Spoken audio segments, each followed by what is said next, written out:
Hello friends, how you all? I hope you all are fine. Welcome to YouTube channel English literature. हम लोग 18th century literature को discuss कर रहे हैं, जिसमें हमारे पास जो फर्स्ट हाफ सेंचुरी है, जिसे अगस्टिन एज भी कहा जाता है, हम उसके बारे में बात कर रहे हैं।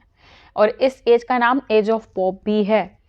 ऑलरेडी हम लोगों ने डिस्कस कर लिया है कि जो अगस्टिन एज है उसके क्या करेक्टरिस्टिक्स हैं। एंड देन हम लोगों ने बात की कि अगस्टिन एज में जो पोइट्री लिखी गई उस पोइट्री के क्या सेलिएंट फीचर्स थे। एंड देन फर्दर हमने डिस्कस किया इस टाइम पीरियड में जो पोइट्स हैं वो कौन कौन से हैं। ठीक, अब उनके नाम तो हम लोगों ने देख लिए थे, लेकिन उनकी डिटेल्स क्या हैं, आज उसके बारे में बात करने जा रहे हैं हम। और नंबर 1 पे आता है अलेक्जेंडर पोप। पोप हमें पता है, आपको पता है, हम सबको पता है कि इस टाइम पीरियड के बहुत ही ज़्यादा इम्पोर्टेंट फिगर रहे हैं। क्यों? इन्होंने बहुत ज़्यादा लिटरेरी वर्क प्रोड्यूस किया इस एज के अंदर। दैट इज़ वाई इस एज को एज ऑफ पॉप या पॉप के साथ एसोसिएट किया जाता है, लिंक किया जाता है। एनी हाउ इम्पोर्टेंट पोइट्स में हमारे पास अलेक्जेंडर पोप है, मैथ्यू प्रायर है, जॉन गे है। एंड देन कुछ और पोइट्स हैं जिनमें हमारे पास एडवर्ड यंग का नाम आता है, थॉमस पर्नल का नेम है, लेडी विचिंसे और देन जेम्स थॉमस। ये कुछ नेम्स हैं हमारे पास पोइट्स के एंड पोइटेस के। अब इनको वन बाय वन डिस्कस करेंगे। पहले हम बात करते हैं इस लेक्चर के अंदर अलेक्जेंडर पोप के बारे में। बहुत इंपॉर्टेंट फिगर है और इसके ऊपर सेपरेट क्वेश्चन भी आएगा। आपको मोस्टली पूछा जाता है क्वेश्चन जो है इनके बारे में। इनके पहले हम इंपॉर्टेंट वर्क्स देख लेते हैं, कौन कौन से इनके इंपॉर्टेंट वर्क्स हैं। Rape of the lock, one of the most important works, जो कि 1712 से 1714 की ड्यूरेशन पब्लिश हुई। ये एक मॉक एपिक पोएम है जिसमें जो सोसाइटी के अंदर अपर क्लास है, जो इनकी फुलीज हैं, जो फॉपरीज हैं, जो उनके जेंडर रोल्स हैं, उनको टारगेट किया गया है, उनको सटायर किया गया हुआ है। ठीक है, इसमें vanity, class and gender roles के थीम को एक्सप्लोर किया जा रहा है। देन है द डंसियट, जो कि 1728 में पब्लिश हुई। ये भी एक सटायर ही है जो कि कंटेम्प्रेरी राइटर्स और जो इंटेलेक्चुअल्स थे उस टाइम पीरियड के ऊपर, उसमें इनको हिट किया गया, टारगेट किया गया हुआ है। इनके इस वर्क के अंदर हम लोगों को जो पॉप का विट है, विट को यूज़ करने का जो वे है, वो भी हम लोग को डोमिनेंट और प्रोमिनेंट नज़र आता है। देन हमारे पास एन एसे ऑन क्रिटिसिज्म, जो कि 1711 में पब्लिश हुआ। ये बेसिकली क्या है, इसके हम देखते हैं जो लिटरेरी क्रिएशन है उसको लेकर जो भी रूल्स हैं उस पर हम लोग को डिफरेंट एडवाइस नज़र आती हैं। ये पॉप को लिटरेरी अथॉरिटी प्रोवाइड करता है ये वर्क। अच्छा, मैं आपको द डंसियट जो वर्क है इसके बारे में थोड़ा सा और बता दूं कि बेसिकली जिस टाइम पीरियड पे पॉप अपनी राइटिंग कर रहे थे, वहाँ पे इनके बहुत से जो है ना राइवल्स आए। मतलब बहुत से कंटेम्प्रेरी राइटर्स थे जो उनसे जेलस होने लग पड़े, उन्होंने इनको हिट करना शुरू कर दिया। तो पॉप ने उनके आंसर में ये वर्क लिखा था। ठीक है, जहाँ पर उन्होंने क्रिटिसाइज किया था कंटेम्प्रेरी राइटर्स को भी और इंटेलेक्चुअल्स को भी।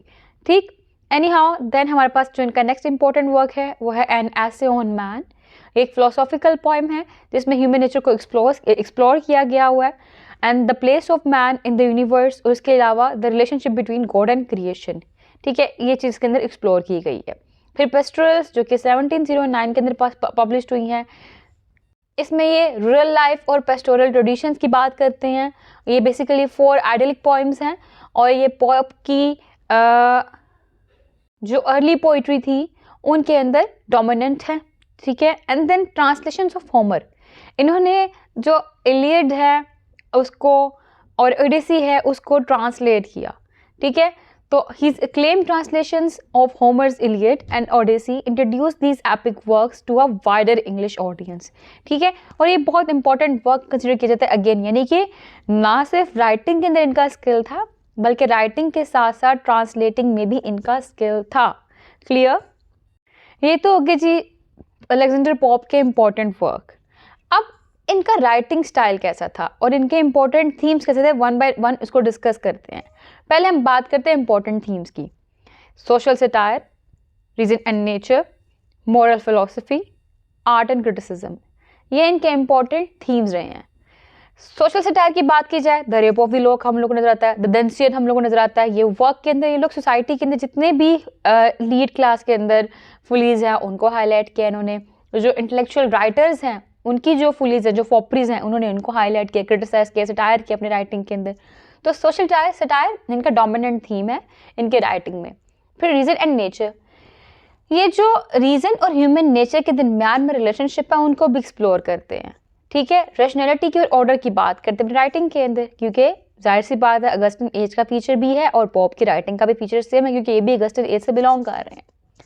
एंड मॉरल फिलोसफी, फर्दर ये गुड एंड इवल हो गया, ह्यूमन लिमिटेशंस हो गई। ठीक है, जो लाइफ है उसका मीनिंग क्या है उसका सर्च करना, इसकी भी बात करते हैं अपनी राइटिंग में। तो मॉरल फिलोसफी भी अगेन इंपॉर्टेंट थीम है इनका, जैसे कि एन ऐसे ऑन मैन, इसके अंदर इन्होंने इसी की सारी बात की, इसी कॉन्टेक्स्ट में लिखा है इस वर्क को। फिर आर्ट एंड क्रिटिसिज्म, अब इनकी जो एन ऐसे ऑन क्रिटिसिज्म है उसके अंदर हम देखते हैं इन्होंने आर्ट को भी रिफ्लेक्ट किया है और जो लिटरेरी स्टैंडर्ड्स हैं उनके बारे में भी बताया है, राइटर्स की क्या रिस्पॉन्सिबिलिटीज़ होती है उसके बारे में भी बताया है। तो ये भी इनकी राइटिंग का इंपॉर्टेंट थीम है। क्लियर? अब थीम तो हो गए, इनका राइटिंग स्टाइल कैसा था? इनको हीरोइक कपलेट का मास्टर कहा जाता है। हीरोइक कपलेट क्या होता है? बेसिकली कपलेट कहते हैं 2 लाइन पोइट्री को। ठीक है, कपल 2 लाइन पोइट्री। इसमें क्या होता है, आयम्बिक पेंटामीटर का जो फॉर्मेट है वो यूज़ किया जाता है। आयम्बिक मतलब अनस्ट्रेस्ड का पैटर्न चलना, और पेंटामीटर मतलब मीटर, 1 मीटर में 2 सिलेबल होते हैं, और पेंटा मतलब 5, यानी कि 10 सिलेबल होंगे एक लाइन के अंदर। ठीक है, तो 1 2 3 4 5 5 मीटर, और यही 5 मीटर नीचे सेम चलेंगे। ठीक है, और इसके बाद क्या होगा कि जो 5 मीटर चल रहे हैं ना, ये 2 लाइन में चलेंगे और ये राइमिंग फॉर्म में होंगे, इधर भी राइमिंग वर्ड तो इधर भी राइमिंग वर्ड। इसको हम लोग कहते हैं हीरोइक कपलेट। ठीक है, जो अलेक्जेंडर पोप है ना, उन्होंने अपनी मॉक एपिक के लिए, उन्होंने अपनी सटायर के लिए, फिलोसफी के लिए हीरोइक कपलेट का यूज़ किया। ठीक है, तो उसको हम कहते हैं master of the heroic couplet. Then है अगस्टिन एलिगेंस। जो अगस्टिन के फीचर्स थे, जैसे कि क्लैरिटी का होना, लॉजिक का होना, बैलेंस का होना, ऑर्डर का होना, रीजन का होना, प्रिसिजन का होना, ये सारे कैरेक्टरिस्टिक्स हम लोगों को पोप की राइटिंग में भी नजर आते हैं। Pope embodied the Augustine ideal of clarity, logic and balance. His language is precise and polished with complex imagery and carefully chosen diction. And then wit and satire. ये अपने स्टाइल के अंदर विट एंड सटायर दोनों का use करते हैं। ठीक है, फिर एपिग्रामेटिक। एपिग्रामेटिक का मतलब क्या होता है कि कॉम्पैक्ट वे में, कंडेंस्ड वे में, कंसाइज वे में एक मैसेज कन्वे करना। एपिग्रामेटिक मतलब मीन्स होता है ये कि एपिग्राम का स्टाइल यूज करना, यानी कि आप एक कंसाइज और क्लेवर वे में जो अपना आइडिया कन्वे कर रहे हो। ठीक है, लाइक बातों को ज़्यादा खींच नहीं रहे। ठीक, तो many of his lines are memorable and quotable, यानी इजी है क्योंकि एपिग्रामेटिक स्टाइल है, छोटी छोटी लाइन्स यूज करते हैं इसलिए। Showcasing his ability to condense complex ideas into concise and impactful statements. ठीक है, तो वही बात कि क्योंकि ये कंसाइज सेंटेंस यूज करते हैं तो इजीली इनके जो पोएम्स हैं, उनकी जो लाइन्स हैं, उनको इजीली याद किया जा सकता है, इजीली कोट किया जा सकता है। ठीक, तो ये कैरेक्टरिस्टिक्स हैं इनकी राइटिंग के, जो कि बहुत इंपॉर्टेंट कैरेक्टरिस्टिक्स हैं। ठीक है, तो ये हमारे एक पॉइंट हो गए अलेक्जेंडर पोप। अब मैंने अलेक्जेंडर पोप के ऊपर सेपरेट भी एक लेक्चर बनाया हुआ है। आप कहेंगे तो मैं आपको कमेंट में मुझसे पूछ लीजिएगा, मैं आपको लिंक प्रोवाइड कर दूंगी, आप वो लेक्चर भी देख लीजिएगा। ठीक है, तो मेजर पॉइंट में से एक ये पॉइंट है हमारे। एंड देन नेक्स्ट पॉइंट है हमारे पास मैथ्यू प्रायर। मैथ्यू प्रायर जो कि एक डिप्लोमेट भी थे, एक एक्टिव पॉलिटिशियन भी थे, जिन्होंने 2 लॉन्ग पोएम लिखी हैं। उसमें से एक है हमारे पास Solomon on the vanity of the world. ठीक है, ये एक इनकी लॉन्ग पोएम है। दूसरी इनकी लॉन्ग पोएम है अल्मा, जिसको और the progress of the mind भी कहते हैं। ये एक फिलोसॉफिकल पोएम है। इसके अलावा the city mouse and the country mouse, ये इनकी सेट्रिकल फेबल है जो इन्होंने चार्ल्स मेंटेगो के साथ मिलकर लिखी थी। ठीक है, एंड देन हमारे पास नेक्स्ट वर्क है विच इज हेनरी एंड एमा, जो कि 1706 में पब्लिश हुआ। ये एक नैरेटिव पोएम है जिसमें हम लोग मिडीवियल बैलेट जो है उसके बारे में बात करते हैं। मीन्स मिडीवियल बैलेट के ऊपर बेस्ड करती है। इसके अंदर ट्रेजिक रोमांस और विविड इमेजरी हम लोग को नजर आती है। देन अ डाउन हॉल 1715 में पब्लिश हुआ। ये कलेक्शन है पोइम्स का जिसमें ये अपनी कंट्री के जो स्टेट है और रूरल लाइफ है उसके बात करते हैं, उसको सेलिब्रेट करते हैं। फिर हाइम्स टू विनिस 1706 में पब्लिश हुआ है, a playful and harmonious poem जो सेलिब्रेट कर रहा है लव को और उसके प्लेजर को।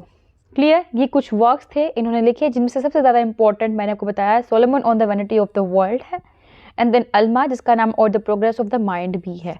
ये दो इंपॉर्टेंट वर्क हैं, इनके मोस्ट इंपॉर्टेंट वर्क है।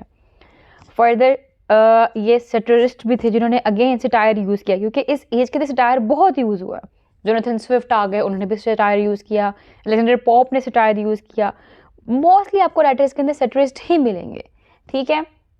एंड देन इनके जो इम्पोर्टेंट थीम्स हैं, सोशल एंड पॉलिटिकल सटायर की बात करते हैं, अगेन बिल्कुल वैसे जैसे कि अलेक्जेंडर पॉप ने किया था। एपिक्यूरियनिज्म की बात करते हैं। एपिक्यूरियनिज्म का मतलब होता है कि अपना हर पल ऐसे जियो जैसा कि आखिरी हो, ठीक है।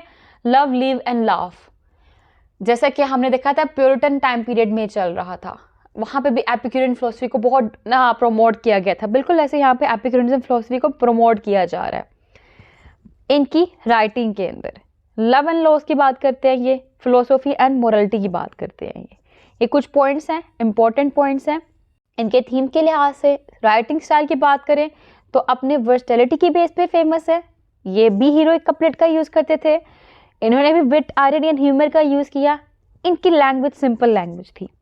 Another important point is that जो मैथ्यू प्रायर हैं वो और जो जॉन गे हैं वो, ये दोनों ही फॉलोअर थे अलेक्जेंडर पॉप के। और पॉप के बाद जो इम्पोर्टेंट नेम आते हैं इस एज में वो मैथ्यू प्रायर का नेम आता है और जॉन गे का नेम आता है, ठीक है। अब हमारे पास थर्ड है, वो है जॉन गे। लेकिन उससे पहले कंपेयर कर लूँ मैं, मतलब मैथ्यू प्रायर और अलेक्जेंडर पॉप का कंपैरिजन, दोनों ने हीरोइक कपलेट को यूज़ किया, ठीक है, और विट को यूज़ किया। लेकिन जो प्रायर था इनका स्टाइल कन्वर्सेशनल था और प्लेफुल था, लेकिन पॉप का राइटिंग स्टाइल फॉर्मल और पॉलिश स्टाइल था। प्रायर के थीम जो है वो प्लेजर पे फोकस भी करते हैं और सटायर पे फोकस भी करते हैं, लेकिन जो पॉप हैं उनके थीम्स जो हैं मोस्टली फिलोसफी और मोरलिटी की बात करते हैं, ठीक है। डीपली इंडल्ज है इनकी राइटिंग इन दो थीम्स के साथ, सटायर का यूज़ करते करते। Both remain influential figures in 18th century English literature, each offering unique perspectives and styles. Clear? तो ये था कंपैरिजन पॉप के साथ मैथ्यू प्रायर का। अब नेक्स्ट है जॉन गे। इनके इंपॉर्टेंट वर्क द बैगर्स ऑपरा जो कि 1728 में पब्लिश्ड हुआ, फेबल्स 1727 एंड से 1738 ये ड्यूरेशन है, trivia of the art of walking the streets of London 1716, ठीक है। ये एक ह्यूमरस पोएम है जो कि प्रैक्टिकल और कॉमिक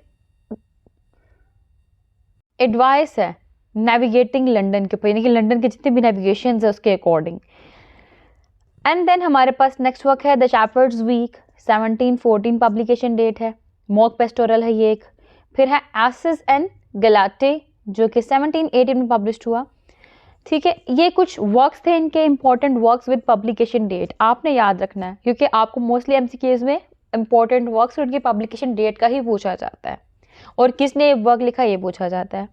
राइटिंग स्टाइल इनका देखा जाए तो witty and playful writing style है, एक्सेसिबल एंड म्यूजिकल स्टाइल है इनका, यानी कि सिंपल लैंग्वेज है, कैची रिदम्स यूज़ करते हैं और इस तरह की राइटिंग करते हैं कि जितने भी लेवल्स की ऑडियंस हैं, ठीक है, अपर से लोअर, लोअर से हायर, यानी कि हर किस्म की ऑडियंस उनको इजीली अंडरस्टैंड कर सकती है, एंजॉय कर सकती है। पेस्टोरल और बर्लेस्क राइटिंग है इनकी। फिर वर्ड्स एंड प्रोज का ये यूज़ करते हैं अपनी राइटिंग में। अब पेस्टोरल और बर्लेस्क का मतलब क्या होता है जी, कि ये रूरल सेटिंग्स यूज़ करते हैं, साथ साथ इसके अंदर अर्बन रियलिटीज़ भी हम लोग को नजर आती हैं, ठीक है। और इसमें क्या है, जस्टिपोजिशन का यूज़ करते हैं, यानी कि दो कंट्रास्ट प्लेसेस इकट्ठे यूज़ कर रहे हैं अपनी राइटिंग के अंदर। अब इसके बाद इनके जो थीम्स हैं, अगेन सोशल सटायर, सबके सोशल सटायर चल रहा है, important theme urban life, fable and morality, nature and pastoral ideals, opera satire, ठीक है। ये इनके इंपॉर्टेंट थीम्स हैं। अब इनकी एडिशनल पॉइंट्स मैं बता दूं, ये जो मैंने बताया था आपको प्रीवियस लेक्चर्स में कि इस टाइम पीरियड में बहुत से क्लब्स बन गए थे, उनमें से एक स्क्रिबलर्स क्लब भी था, ठीक है, और यहाँ पे मोस्टली राइटर्स थे, और ये जो थे वो भी इसी क्लब का पार्ट थे, ठीक है। और ये जो लिटरेरी ग्रुप था ये सटायर का यूज़ किया करता था, इसमें अलेक्जेंडर पोप भी थे, इसमें जोनाथन स्विफ्ट भी थे। इनके जो वर्क थे उन्होंने लेटर जितने भी सेटरिस्ट आए थे, सटायर वाला काम लिखने वाले राइटर और प्ले राइट्स आए थे, उनको बहुत इन्फ्लुएंस किया, जैसे कि श्रीडन हो गया और ब्रेक्ट हो गए, ये बहुत इन्फ्लुएंस होते गे की राइटिंग से।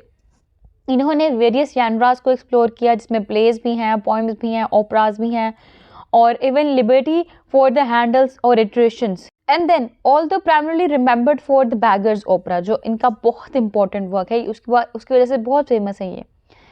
His diverse body of work offers insight into 18th century society and literary styles.